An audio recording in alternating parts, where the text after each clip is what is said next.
Watch out for traps. Of course!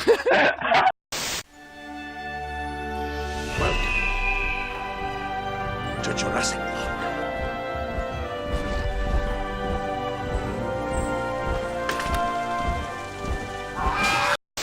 I actually am really high. There was a guy with me on the roof. What the hell? He's flying. He's jumping. What did I just see?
I'm panicking, bro. I'm out of math. It's over.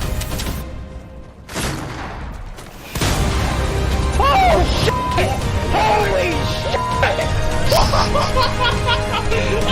shit!